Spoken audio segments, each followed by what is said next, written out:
right. Here we are. Make sure we put us on pause there.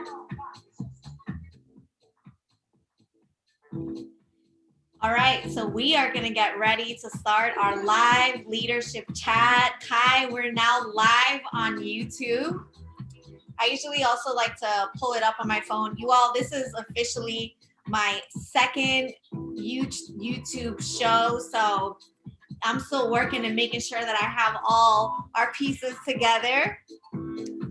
You know, sometimes you just have to take the leap, you know, you just gotta jump. I do it. Gotta stop talking about how we want to start this YouTube channel and podcast. You just gotta jump, you know?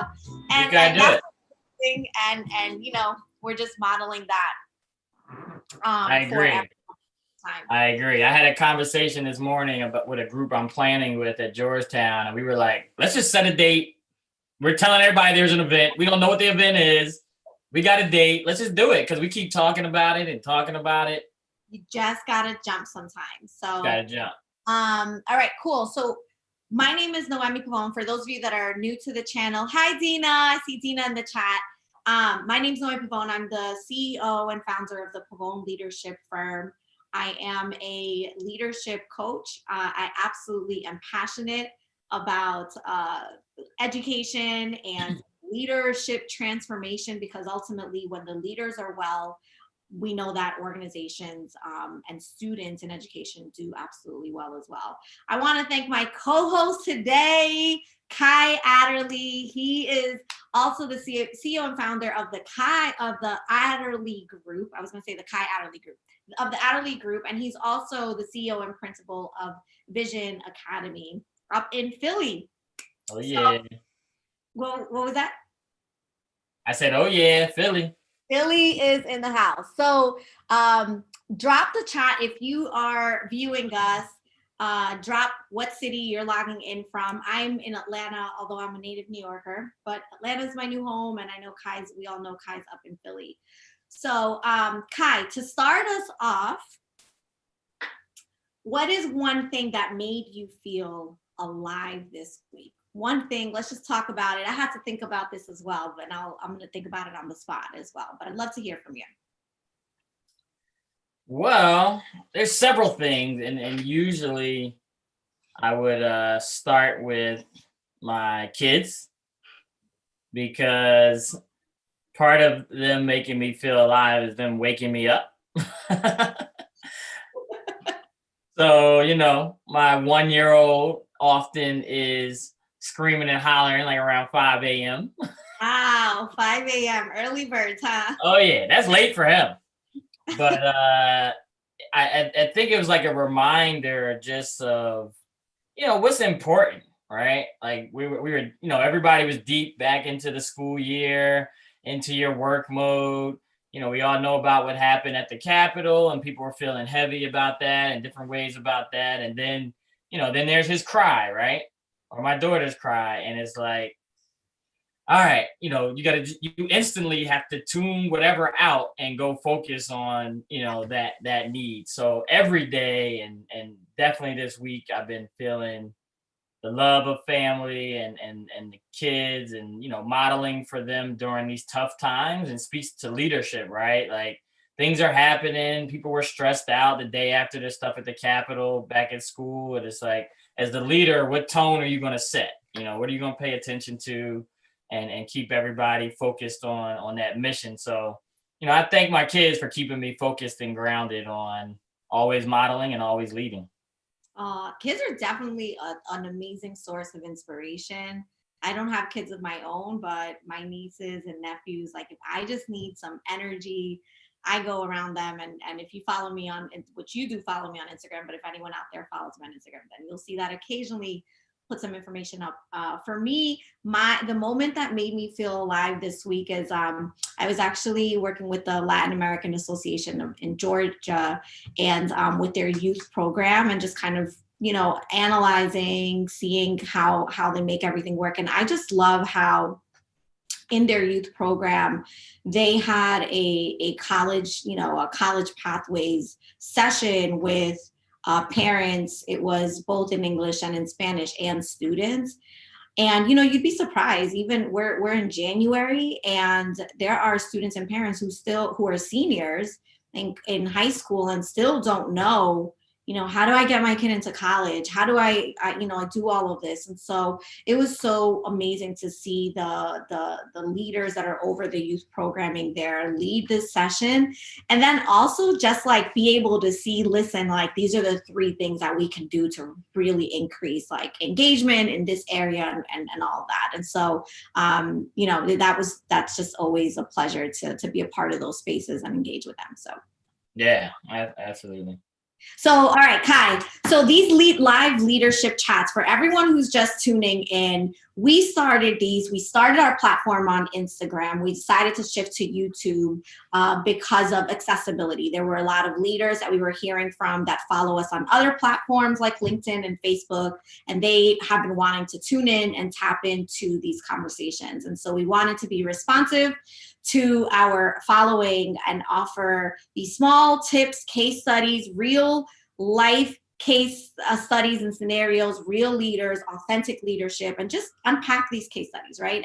And our goal is for you to be able to walk away with some very concrete and specific next steps that you can take back to your work. So here's the case study today. Kai, you have it up. You want to read it or you want me to read it? Yeah, I don't have it up, so you read it. Read it. Here we go.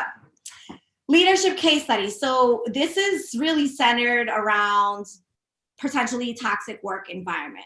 Here's what the leader submitted to us. Some of my employees are being verbally negative, and it seems to be influencing others surrounding them. The same employees, one of which is a leader, are talking to our external stakeholders about issues related to management and targeting specific people. The same person involved that is discussing employees and management was heard laughing and commenting on how they can basically push others' employees out of the organization. None of these instances have been recorded and have only been verbally passed on to me in the last 2 days. How do I approach this? Now, we all know that, first off, what are your thoughts, Kai? What's the first thing that comes to your mind? You really want to know? Yeah, no. Who I got to fire? I was like, this is often leaders, all of us, I won't even specify leaders, but in life, we always, we don't want to cause conflict, right? If you're a good person and you believe in, harmony, everybody wants things to work peacefully and nicely. And in leadership, you have to understand that you have to play different roles, right? Yes, you need to be the diplomatic leader. But there comes a time when you have to have another side. You have to be able to tap into another side of yourself, another side of leadership. And I'm not saying this is the place to go right away, because there's always more details to the situation than just what is, written in the case study. Yep. So you have to know the whole context of the situation. And usually that's my first piece of advice whenever anybody comes to me asking for my thoughts or advice. I say to them, they tell me a situation and I say, look, let's get all the facts. Like I need to know all of the facts. And to be clear, your initial thought was I would want to fire them, right? But that's not what you would actually do. So I do want to make that super clear. We want to make sure that we get all of the facts, that we get the context of what's happening. Right. Here's what I do want to just plug in here, Kai, is that while you and I love that you said that you would ask questions, because as easy as you and I can say, hey, fire them, or yes, you should be directly talk to them, or you should talk to the whole staff about it. We could give you solutions, right? But at the end of the day, when we leave and this happens again, will you know what to do and how to truly get to the root issues? So me telling you very clear solutions right now without unpacking this would simply be putting a Band-Aid on the actual issue. Exactly. And that's what great leaders do. I think back to mentors I have and folks who I work with that I really respect. And they've made, they're comfortable making tough calls. They're comfortable in their skin, but they always lead from a place of, inquiry. They have to know what's really happening, what's Yeah. going on, who's involved. We can assume so much, right? If you hear teachers are gossiping, or, this is a school in this case, instantly people probably pop into your head on who you think it is, right? That might not be the case this time. It might be somebody totally different who was off your radar. So your initial reaction is usually, not that it's wrong, but you got to slow yourself down. Say, hold up, let me slow down and just get all of the information, get all the facts. There's a great quote that I love that I use often: "In God we trust, everybody else bring data." Like, That's good. I like like that. Everybody else, I need to see numbers, I need to see data, or else what are we even talking about? And like you said, how are you gonna know how to handle this the next time and the next time and the next time if you're just going off emotion each time? real talk.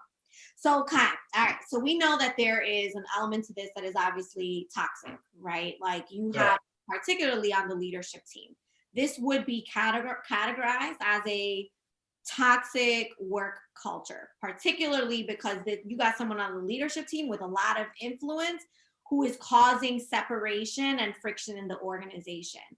And I think that something I want to say here is that we often underestimate the power of communicating our vision consistently and ongoing. Like, what is our vision for behavioral norms in our organization? I can't tell you how many times, and I'm guilty of this too, right? Like, why do I have to tell adults, grown people, how to behave in this organization? And we often, again, underestimate the power and impact of that. I would love to hear, what are your thoughts on that, Kai?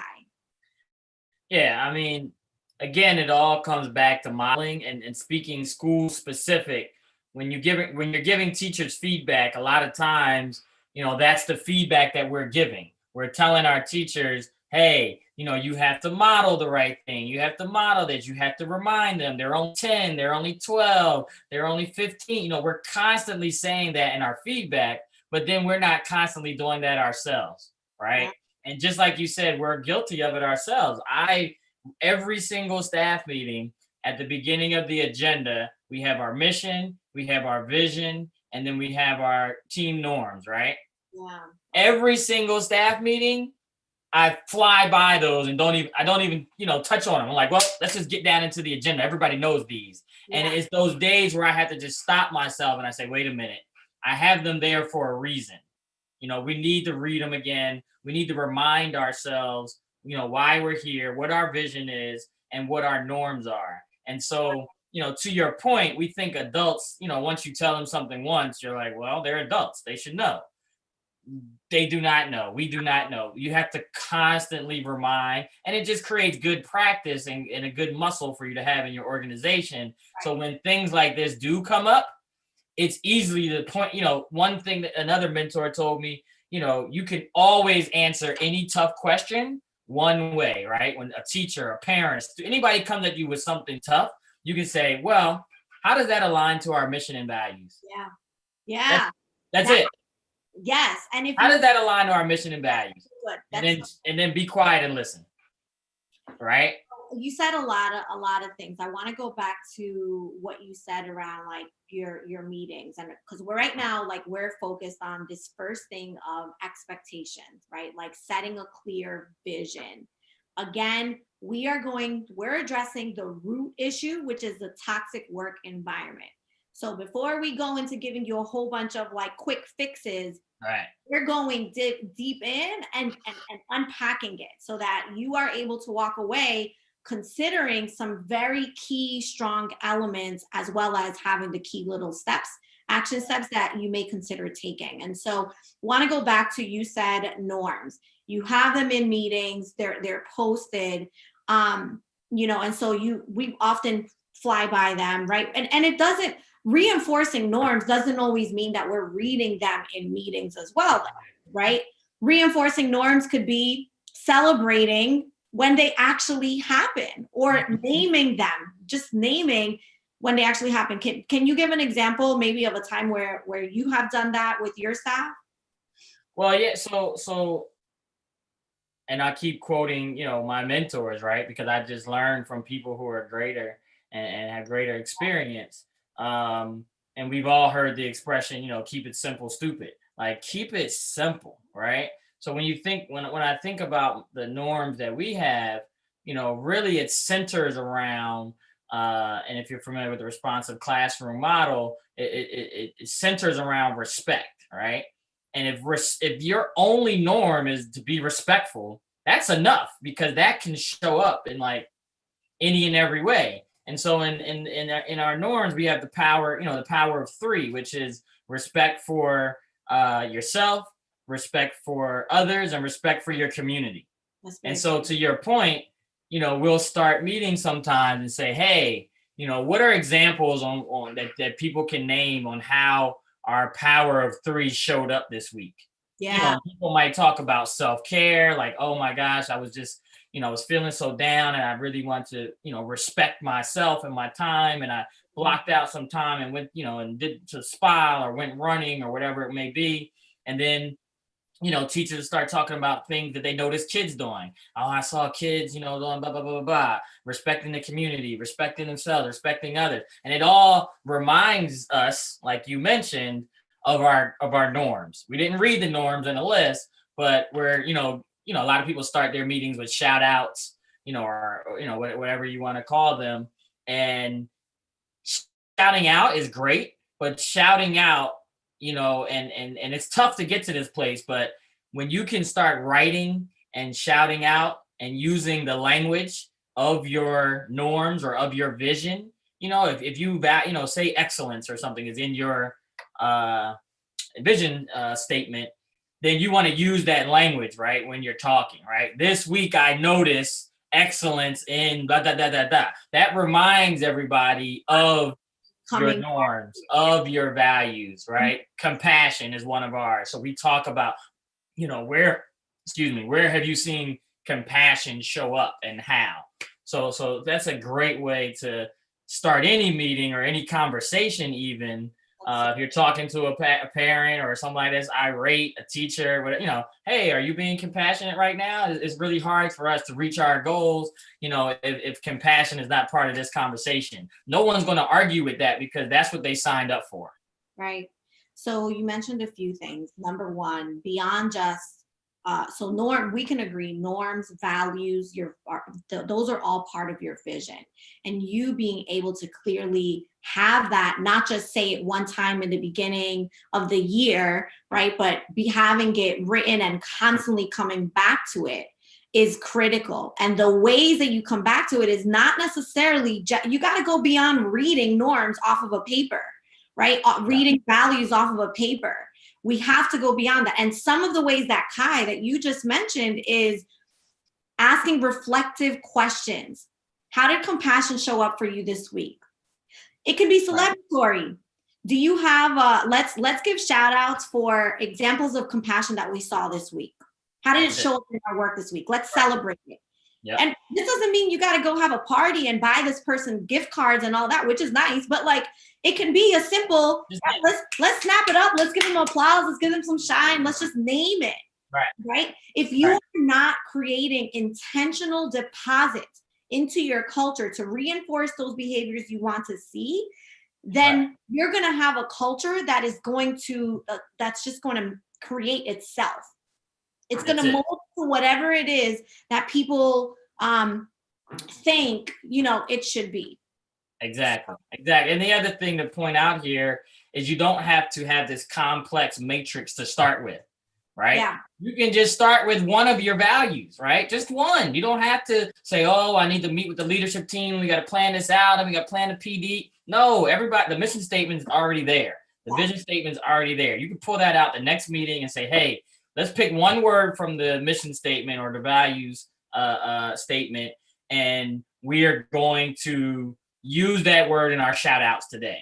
That's it, and it can be a 0 to 100 thing. It doesn't have to be, just starting at 100. You right. can actually start at zero, and you should start at zero and just build it gradually in, right? You might start off reading your norms, and then a week or two later, you're like, okay, now, we go beyond that. And then you just keep building on it. So Kai, we talked about like reflective questions, right? Like going back to this.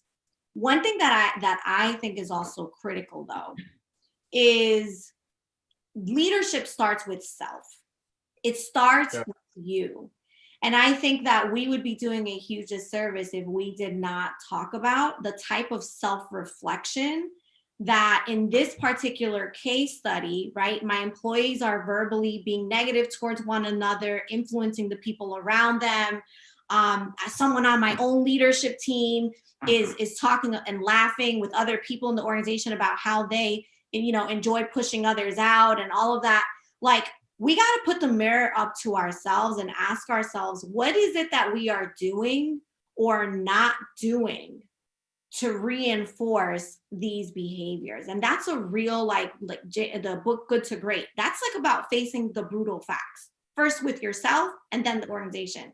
What are your thoughts, Kai, on that? I mean, that's the only place you can start. I 100% agree. You have to start with yourself. And this is where, a lot of people, you hear the expression, it's lonely at the top. There's Yeah. no friends for leaders. And so, this is where you have to push yourself out of your comfort zone and get thought partners. You have to find mentorship.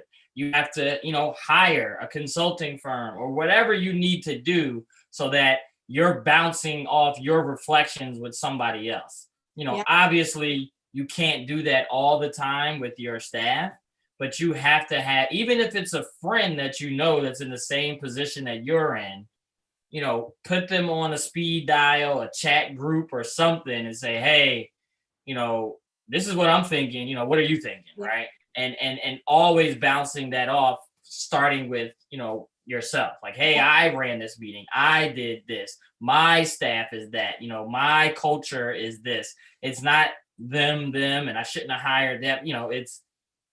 It's on you, as the leader. And a lot of people struggle with that. I've struggled with it, and especially in cases where, I've founded a school and I've also turned around schools, right? So like when you get to a staff that you didn't necessarily hire, you're like, well, it's easy to take the blame off of yourself as the leader. Oh, they were here before me, I'm not gonna worry about that. They gotta go. Well, actually, maybe you can find a different way to develop or reach that person. Yeah. I love that you said that. Like you mentioned friends, thought partners, mentors, leadership coaches. Um, you know, sometimes you got to go outside of your organization and it's okay. The point It's okay. is you cannot do this work alone. All right. And like just like athletes have their own trainers, LeBron James, years in the game, but he still has his coaches, right? That Exactly. are looking at at his performance, that are asking the real questions, right? That are pushing him the way that no one else around him is pushing him. And the Right. same thing goes for leadership. And so if you are finding yourself in this place and you feel that the task is really daunting and you may not have that thought partner, or you want someone who that's their job, is to coach you so that your organization can be better, then that's the work that Kai does. That's the work that I do with our firm through our different signature programs. But so Kai, we talked about self-leadership, right? Going back to this whole thing of setting the vision, setting the norms, and what to do around that. You mentioned listening. Well, yeah, and what we're talking about here is all the things that you want to have in place so you don't have this toxic culture, Yeah. right? So of course we all know no matter how hard you try and how hard you plan, Oh yeah. things don't go as Things always. pop up. Yeah, things pop up, and staff member leaves and you get a new person that, whatever, you didn't have the time. What's that? Or you inherit, like you said. Or you inherit, I mean, whatever it is, we all know that the planning time, which is why I feel so excited about, if anybody can find a silver lining in this whole pandemic, we've had nothing but time to like sit by ourselves and plan a whole lot. So in this planning time, which we normally don't have, it gives you the opportunity to address some of these things. But in the real moment, in real life, in the action, we all know that things come up, and you just have to address them. So when they come up, when your culture goes south or something doesn't go as planned, I feel like the first place you have to start from is from listening. You have to be able to listen and understand what the facts are, what the problem is you're facing, right? Or what the problem is, even if somebody's pointing out a problem to you, they may see it one way, but as a leader, it's your job to see it all, right? Another mentor said, look, you have to view things as if you're on the balcony, at a dance club, and you're looking down, checking out the dance floor. Like, you are looking at it all. So where somebody else might identify, oh, the problem's coming from here, you might realize, well, actually, the problem's coming from over here, and it's drifting over there. So that's our job, to really see the big picture in it all. And it might be your hiring practices, right? It might be that you don't have a hiring process, and you end up keep getting staff members that nobody likes, or because they didn't meet anybody before they got on the team, or they weren't onboarded in a proper way. That's a really important point, because this kind of goes back to the first point around like your vision, having clear expectations. When you have clear expectations about the behaviors, like the people that work, who are the people that work on your team? Yes, there should be diversity. Yes, all of those things. But at the core of this, it's the behavioral, like, values. Like, what are those values? For example, for me, I always had my top 5. One of those, that was, for me, I look for nice people. Like, are you this? And nice looks different, and that's okay. That's part of the diversity that we want.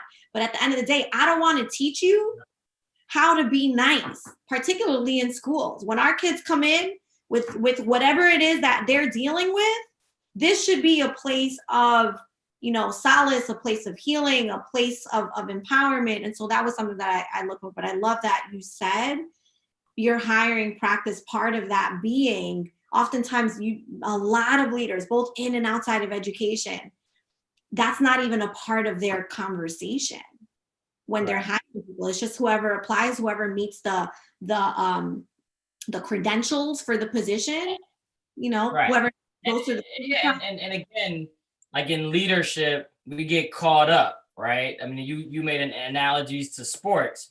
Every team has plays that they run, and sometimes they don't go right, and they're all looking at each other like, what the heck happened, right? Like, and it could be one simple breakdown. One person was supposed to be over here at the, block this person, and they didn't. And if they don't block that one person, the whole rest of the plan is over, because the quarterback's then sacked, right? So if you have a hiring process, and this happened recently, we had a staff member leave really abruptly, quickly, unexpectedly, and everybody was panicking trying to fill this position, right? It's a special ed position. You don't want to have your kids with no special ed teacher, right? And so we met someone, and they were like, oh, they're pretty good. The resume looks pretty good. We had a 15-minute conversation, and we went from like step 3 to step 8. And step 4 was actually like a teacher video, right? In the pandemic, we're doing videos because obviously, we're not going into the building.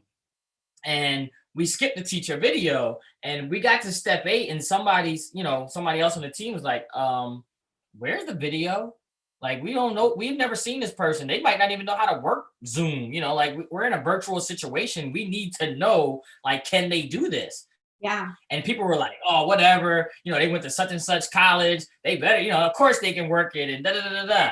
So what did we do? We went and got the video. We went back and asked for a video. One, it told us, like, can they complete a task? Like, can they set a deadline for themselves and complete a task? Hey, send us a video in 48 hours. So 1, we got the video late, right? 2, when we get the video, it's not matching up with the lesson plan. So we're like, what the heck is going on here, right? Then 3, total technology novice, right? Like, couldn't work anything about the technology, right? Yeah. So we all, not that we were making judgments about the person, but we missed a step and we missed learning so much about this applicant that could have prevented, did prevent a lot of problems in the future. So if you start skipping steps in your process, I don't have to let them meet with the kids. I don't have to let them meet with the parents or the teacher. Let's just hire them. They're good anyway. You can miss out on a whole lot. So it's very important. That could actually literally be a whole nother conversation about like hiring practices. Oh, absolutely. In education, which I'm going to jot that down as a topic. Yeah, absolutely. But so going back to what we were saying, thanks, Theon. Theon said, I like this setup.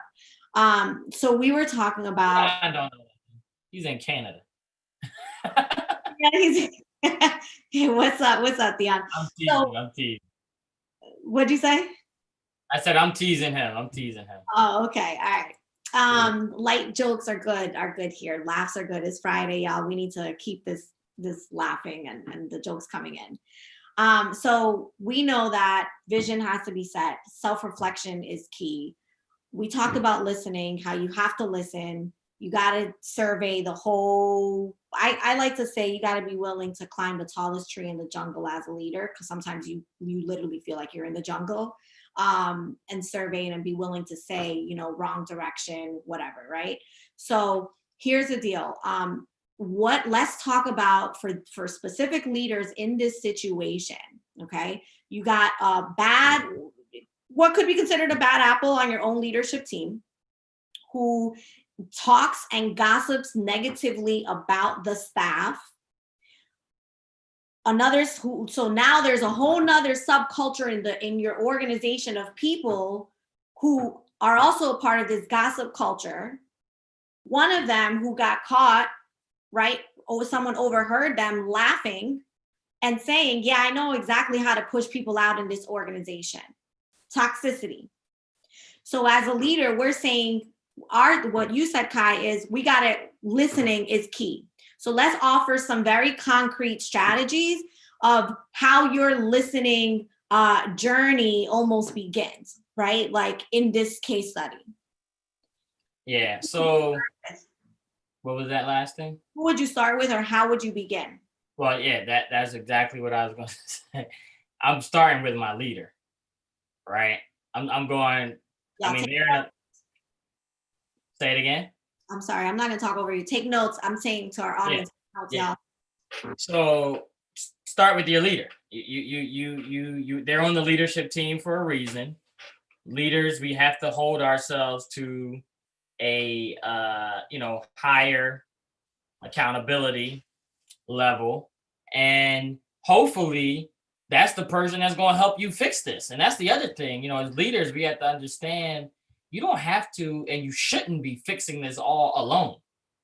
You can strategize and come up with, how you're going to approach this, but you need to be thinking about, who do I need to help me fix this? Right? That's your first thought. Who do I need to help me fix this? You need other leaders, and those leaders don't have to have titles that are leadership titles, but who your leaders are in your organization. Who people are going to listen to. There's sometimes something goes down and I call my parent, right? Everybody knows your parent you have in the school who, right, is like, yo, if you get close to Mr. Adderley, I'm gonna knock you out, right? Like, you all have your parent that's going to protect the school, that's going to protect you as a leader, that's going to, ride or die. And so I had a situation a week ago where we were, things were getting dicey over a decision. And I was like, this recommendation is not going to come off the same way as if I say it, right? They're gonna be like, well, Mr. Adderley, supposed to say that, or if Mr. Adderley is too left or too right, what does that say about him? So I talked to this parent a couple of days beforehand. I was like, well, what do you think about this? I was like, you know what? In the meeting, you should say that. And so, bam, when we got to the meeting, she was like, boom, boom, boom, boom, boom, and nobody said a word, right? They were like, oh. So you had a pre-meeting before the real meeting. I had a pre-meeting before the real meeting with my parent leader, right? So my point here is, one, have meetings before meetings, but two, understand that you have leaders in a lot of different places, right? There are student leaders, there are community leaders. Sometimes I go to my building security staff, right? we have a building security staff on our campus. Sometimes they are the most influential person, right? If I can get him to give a message to parents, the parents are like, whatever he said, cool. If it came from me, it might fell off a little differently, right? But I can get him to give some messages. Sometimes it's from a teacher, sometimes it's from a parent, maybe a board member needs to give a message to the staff instead of me giving that message. So you have to understand your resources, right? And use them. But getting back to this case study, I would start with that leader that's involved. I would start with them. I would start with the facts that I know, right? Hey, this is what I'm hearing. I need you to help me understand what's really, what's happening here. What's your Okay. involvement, what's your understanding, like what's going on? So let's unpack that for a second, because a lot of times leaders fear, right? So if someone comes to you in confidence, or you have staff members who come to you in confidence and they say, hey, listen, so and so said this, like, I don't know how to address it, but I think you should know about it. I think everybody out there at one point or another has had this situation in some shape, way, or form. Sure. Okay. So you're saying when you start with the leader, go and tell the leader exactly what that person told you with their name. How would you tell that leader about the issue that was brought up in terms of the There's negative? a lot of nuances here, but generally speaking, I think this is when you have to put on your big boy, big girl pants, right?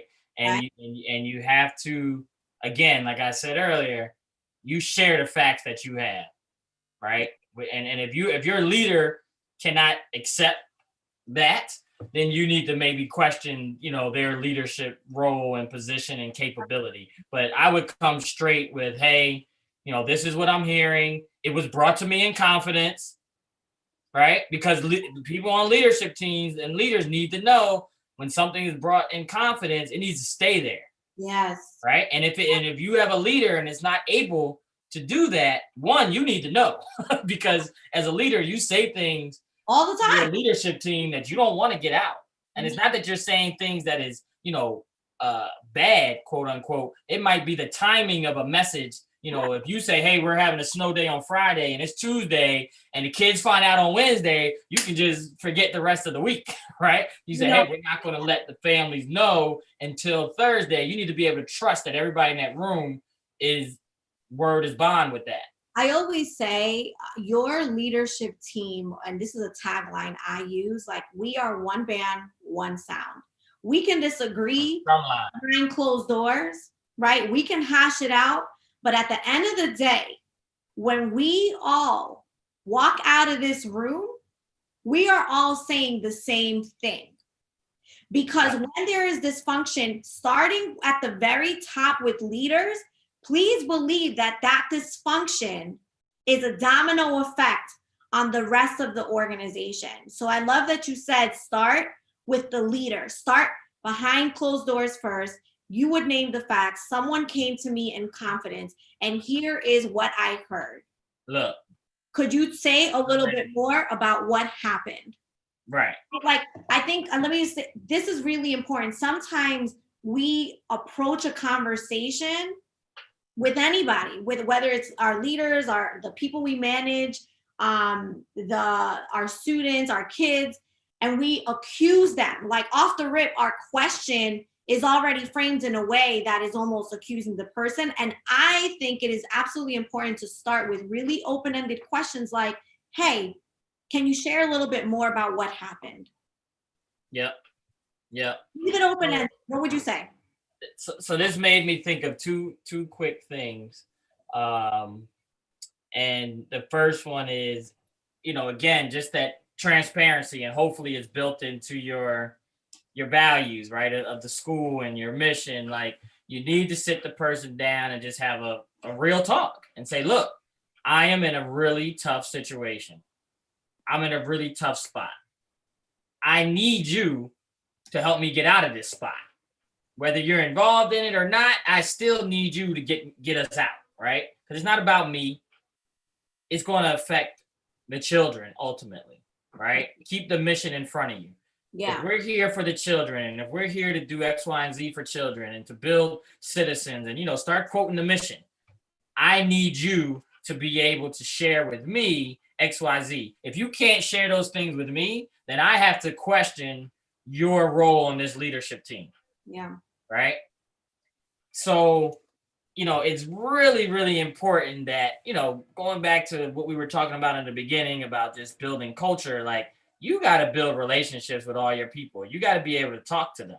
Yeah. You got to be able to talk to them. You got to be able to share things with them. And knowing that there's going to be confrontation or confrontational conversations at some point. Everything is not okie dory all right all the time. It's just not. Yeah. Ask any couple, right? People married for 20, 30, 40, 50 years. There's no way they're going to tell you everything has been great. My grandmother used to say to me, they were married for decades. And she would say, marriage, hey, always just make sure there's more good than bad. That's Yeah. what she would say. Like, there's going to be stuff that happens, bad, quote unquote bad stuff or tough stuff. Yeah. But just look forward to the good and make sure that, you're trying to make more good memories than bad memories. It'll pass, the bad stuff will pass and just, kind of keep it moving. So, you have to be able to sit this person down and hopefully, make them comfortable enough to share and take ownership of fixing whatever problem there is. I love that you said that. The relationships piece is also key. It's not like throughout your relationship with this person and approach it in that way. Love the language that you used around, hey, like this is how I see your role and I need your help, right? So that's that building coalitions part, right? I need your help to be able to get a clear understanding of what's happening. And then, digging through that. So I love that you said that. Question here for you, because this was something that I was thinking about. And we'll start kind of wrapping this up as well. When, there was that other person on the staff who was overheard saying something to, around, I know how to push people out of this organization. Would you address them directly? Would you have ever encouraged the person that came to you to go and talk directly to that person?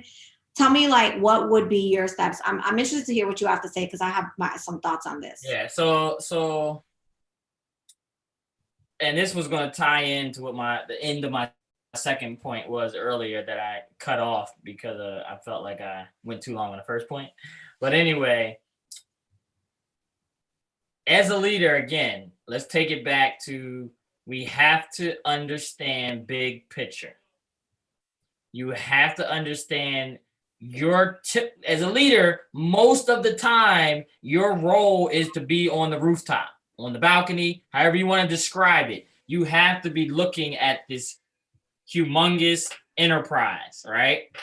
So with that said, and this didn't come up yet in our conversation, and I don't know if anyone online is thinking this, but you better understand legal ramifications of anything that you say out of your mouth, right? So before you even talk to that leader, before you go to the teacher or anybody, if you think at any point that this conversation or this toxic situation that's happening has a hint of legal aspect to it, you better hit the pause button and just check in with your legal team. That's right. And just be like, yo, check in with HR, check in with legal, whatever, and say, hey, I need to talk to so-and-so about such and such. If you're a male and they're a female, if you're black and they're white, or you're white and they're black, I mean, you better check in on discrimination. You better check in on all of it before you have that conversation and make sure that you're having that conversation and that's going to put you in the best situation, right? I never advise people to have really tough conversations alone, right? If I ever do evaluations, I don't care if the person wasn't in the observation when it happened. When I do the formal post-observation feedback session, I ask them, well, who do you want to come in the meeting with you? because I'm not going to do it alone, right? And so you have to have as a leadership lens, you have to constantly be thinking about finances. You have to constantly be thinking about legal situations, right? Like somebody says, "Oh, I want to do such and such, trip," and like it sounds great, but then like you have to have in the back of your head as a leader, there's a budget implication here, right? There's a budget implication. In this circumstance, there could be legal implications if your school's a union or not a union. Like, so you have to understand all of this before you just dive in. Yeah. And I can speak to experience on sometimes where I dove in and I should not have. I should have probably like eased back first, checked in with legal, like, hey, can I do this? Should I do this? Can I do this? Yeah. And even, and you're right, legal HR, that's something I would do as well. But I do think that, when I think about healthy organizations, like healthy cultures, where when things go wrong and a behavior, like someone violates the behavioral norms or unsaid rules of the organization, oftentimes there's that shared accountability, that what I call the horizontal accountability, where ultimately, ideally, you do want your team, for me, in my opinion, when I've seen high performing teams, people are not afraid to go and say, hey, like, that's actually messed up. Like, I don't think that's the problem. Maybe you should go have a conversation with that person if they said something the wrong way, as opposed to laughing at them, right? Like on some not even managerial stuff, but just you have to protect, as your own employees have to be willing to take ownership to also protect the environment. But that doesn't happen magically. It happens with a leader who is also who models, who is constantly reflective, who listens, who asks questions, who says, hey, like, what's going well, what's not going well, and actually implements the feedback that is given. Those type of things, toxic work environments can take a shift, but you have to be bold. You got to take real action.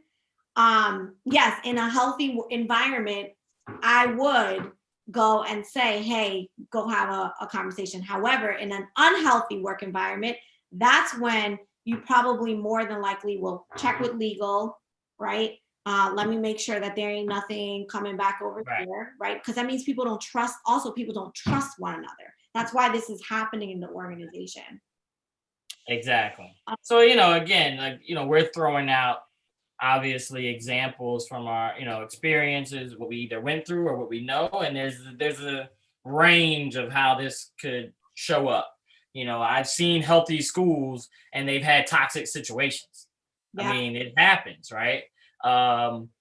This particular case study, it sounds like, this toxic environment is more widespread. It's probably not a healthy school, but still going back to what we were, the steps we would go through, I would still start with, making sure that my leadership team or this person on the leadership team knows, the situation I'm in, and that there's shared accountability in this, right? We are going to fix this. Yeah. And if you start with that, then, that trickles down. So after you talk to that person, you're like, all right, so who else do we need to talk to next? Yeah. If the third person, then the fourth person. If they say, I don't want to fix it, it's not my job to fix it, then that's when you have to begin thinking about, is this person a fit for the values, going back to the mission, going back to values, for what we are wanting to accomplish in this organization, right? Yeah. But I love that you said that, Kai. It's absolutely key. Yeah, and I see a question here, how do you create that trust when it's already toxic? There's no one right answer to that, other than, as the leader, you need to, again, assess the situation, right? And say to yourself, all right, what do I need to do to start building trust, right? And it might be starting with you. Maybe you have to have a whole staff meeting. Maybe that's the right thing to do. Have a whole staff meeting, and then, hey, Julian, my son just popped up and he has an opinion. What do you want to say to everybody? Hi, Julian. Say hi. What's up, buddy? He said he's gonna fire everybody. Yeah, he's like, Daddy, your time is up on here on this live. All right, there you go. So that's the home life balance, work balance. Yes. But so what was I saying? Yeah, so you have to build the trust. Yeah. You and what we spoke about earlier, the best way to build this trust is coming from, your humility as a leader. Modeling it. So if it's super toxic and the place is just, it's toxic and you can't find a way to build trust, you need to hit the pause button, call a staff meeting with whoever you think is appropriate to be there, right? Probably everybody. And you need to say, look, guys, I have failed. I have failed to get us to where we need to get. I failed for us to see where how the mission is showing up. We know that we have this going on, that going on. There's things that are going on that we as a team need to fix. And I'm going to put the ownership out there first on myself to say, hey, I've let you down, but not past today, right? I'm going to let you all know that I'm calling my mentor. I'm calling this consulting firm. I'm calling the board. Like, let them know that you're taking these steps, right? And that you're human as well, right? I'm hurting inside. I'm sad because of this as well. I don't like our place of work, even though I send the Monday motivation emails. I'm not feeling motivated, right? Like, let them know. And then when you open up like that, then you can start to build in a toxic place. You can just start to build on that. It's not going to happen overnight, but you can get a lot done if you put yourself out in front. Wow. Really, it comes down to trust, modeling it. Authenticity begins with you as the leader. Trust. How are you building trust? How are you having authentic, honest conversations with people? All right. There's multiple ways. There's no one way that you build trust. Communication. Communication. Bring in this also, if this is happening with more than a couple of people on staff, people know when there is a toxic culture. They know. Whether or not you do anything about it is a whole nother thing. Yep. And so addressing that, bringing the team together and talking about, hey, throwing out questions, allowing them, you don't have to be the one bringing it all to the table. You can also say, hey, what's going well with our team? Talk to us about, like, where do we need to improve? Yep. Where are we falling short? And so when you get to a place where, I like to think of myself as a seasoned leader, even though, I still make mistakes, but when I say seasoned leader, I've probably been in a lot of scenarios over my, time. And so I've learned also that you need to create these situations sometimes as well. Mm-hmm. And I'm not saying you go lie about something, but there's always something that you as a leader can get up in front and apologize for. Oh, right. Yeah, absolutely. So I say to all leaders that are listening, even if it's not toxic, a healthy place is a leader that can just get up in front and be like, man, y'all, I can't believe, it, and it might not affect your staff at all. You can be like, hey, I had a big report due the other day. I procrastinated on it. I was waiting to the last minute, and I prepared it at the last minute. And I totally forgot, 3 slides or 3 titles. I gave this presentation to the board. It was absolutely terrible. Like, oh my God, what would y'all do if that happened to you? Like, if you do that in front of your staff, they're gonna be like, oh my God, like, that's how I felt with my lesson plan last night, or that's how I felt with the last project I just did. And you create that before it gets 100%, toxic. You show them that, hey, you're human too. I love that. And I love that this comes back to authenticity, because by you doing that, what you really are doing is you're giving other people permission to show up authentically. Yeah. And I know specifically to fail. Say that again. Specifically to fail. Correct. Normalize failure, right? Kids are told they're failing all the time. That's Yeah. all we do. Tell them you didn't do this, you didn't do your homework, you didn't do this. We don't talk like that with each other. So Right. so you have to make it okay. And then I would go even further to say that, black and brown people, right? We're in a space where we can't fail. You can't tell people you fail because then you might not get another chance, Yeah. right? Yeah. So one where I think racism shows up the most is we have a culture where we're not allowed to fail. Non-tolerant, not non-tolerant culture. You can't fail. We've always been taught you have to be 2 and 3 and 4 and 5 and 10 times better. You can't fail. Carries its own So, weight. so what do you do instantly if you're told you can't fail? The first instinct is you hide any failure. You're gonna hide it. You're gonna mask it. You're gonna deny it. Yeah.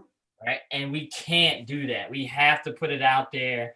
Hey, I thought it was going to work out. It didn't work out. I actually tried, but whatever I tried didn't work. That plan didn't work. So we have to normalize the culture of failing. Again, this all goes to the question that was asked, how do you fix this how do you build trust in a toxic environment? This is how you get through this problem, this case study. You again, like you said earlier, you start with yourself, put yourself out there, whether it's to the whole staff or to this one leadership person. You got to put yourself out there and then get the buy-in, start getting the buy-in. Do we want to fix this? Like, if you don't want to fix this, then you can say things like, well, you probably shouldn't work here. I've said that before in staff meeting. Like, we all know this is a problem. And if you think this is okay, then you're probably in the wrong place. Yeah. And that's okay too. People need to hear that as well. Because, because sometimes your high performers and the people who are bought in and who are not in that mess, they're also waiting to see what you as a leader are going to do. And sometimes we lose our best people because we're walking on eggshells around the toxic people and we're willing to keep some of the toxic people around. And so you end up losing your high performers, the people who are truly vested, whatever it's, and at the expense of tiptoeing, right? And playing it small. I just want to last name this, that what we are really also talking about is a whole, this is change management, right? Turning around a toxic work environment is change management. You're starting with your vision. We talked about how to build consensus, right? The trust, all of those things. We talked about reinforcing, celebrating the wins, right? All of those things are part of change management. I'm not going to go into the whole model, the model of it, but right. And I think to that point, because this is a challenge that I've had leaders come to me with, and that I've worked on consulting projects. The leader could pretty much spill out everything that we just said, and then they'll say to me, but none of us believe in the mission. It's poorly written. It's not a great mission. We've outgrown it. We're changed. We don't have values. So then, and the leader might not have the skill set. And probably I would argue that most of the time, this is where a leader should reach out. Yeah. And you bring in a third person to walk your staff through what you're talking about, the change management from the mission statement. Yep. And because in some cases it just you need to be kind of sitting in with your staff. You need to be sitting with your that staff. External person that's not afraid to dig in deep. When that one person on staff just throws something out that's way crazy left field, they're like, whoever you have there needs to be able to lean into that and know exactly how to move through it, and have a breakthrough with your entire community. And have a breakthrough. Kai, tell us a little bit about where can we find you? Where can we follow you? Anything that you want to ask and leave us with. What? Well, you can find me in Philly. Come on up or down, wherever you are in the world. But yeah, so my Kai Connects is my handle just about everywhere, on Instagram, on Twitter. KaiAdderley.com is my company's website. And that has all the information about what we do, what we offer. It has links to our services, to our clients, to my Instagram, to my Twitter. I'm big on social media because I like it, but I also believe in the reach. And I think that in leadership, if my mentor actually named me Kai Connects because what I just talked you guys through in the last hour was his interpretation of how I handle problems. When things came my way, I reached out to somebody I knew that was an expert in that field. So my company is a team of experts. If somebody came to me and said, hey, write me a curriculum on da da da da. Like, that's not what I do, but I have a expert curriculum writer, on our team. We focus on leadership, but we have tons of folks in leadership in different areas, right? In different strands. So that's me. That's where I'm at. Would love to connect with anybody. And once we're post-corona, invite me out, invite us out. Let me just say this too, Kai. I just want to take visit. a moment because I think it's important to, honor the people that you bring on and when they have done something, like naming that.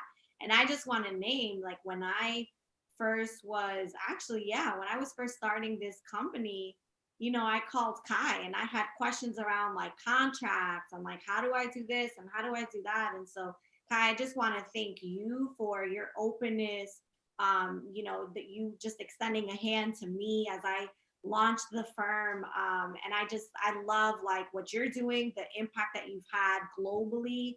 And I'm just so honored that you came on today for our live leadership chat, our number 2 show. Number 2 show. So yes, we're starting this from the bottom, right? From nothing. From the bottom. Nothing, but also a whole lot at the same time. And so a whole lot. The people who are showing up to this platform are absolute experts and people that everyone who watches this video, they have to be connected to these folks. So thank you, Kai. Thank you so much. Enjoy your baby. So adorable. And your family. I know it's Friday. You've had a long week, and I just appreciate you tapping in tonight. Well, I appreciate all those words. I appreciate you and respect your leadership. And it's been fun watching you blow up from the side because I definitely remember those early conversations and our late night Instagram live chats, and trying to learn that platform and learn different platforms. And it's cool to see different people who have been following your organization along the way, still involved and connected. So appreciate you. Can't wait till we can get together in real life. No, we have to do something. Yeah. We're on a rhythm, like different conferences, and we're like, oh, I know I'm gonna see you at the such and such. I was literally looking at just you get memories from last year, and around this time I was, oh my God, I had already been in I don't know how many different states. Yeah. And so, but just kind of being settled too, there are benefits to that as well. But I definitely miss traveling and showing up to the schools or our clients in person and all that. So now we can get on the virtual conferences of Clubhouse, right? True. Which we should talk about that. Let's talk about that. Yeah. I have a couple things on the radar. All right. So you all, thank you so much for joining our live leadership chat show. Make sure if you haven't subscribed to our channel that you subscribe to the Pavone Firm. Also, go check out our website, www.thepavonefirm.com. We have 2 of our signature programs right now where we are still enrolling seats until the end of the month. If you're a woman of color in educational leadership, district principal leader, and you are looking for maybe not a long-term coaching thing, but just how to brush up on your leadership skills, deep, profound, get results type of coaching, then check out our SHE program. If you're looking for coaching throughout these last 6 months of your school year, then make sure you check out the Bold Strategy Lab. You all, thank you so much. Kai, you're the best. You're amazing. Be blessed. Happy Friday. And enjoy your day, everyone. Have a good weekend. All right.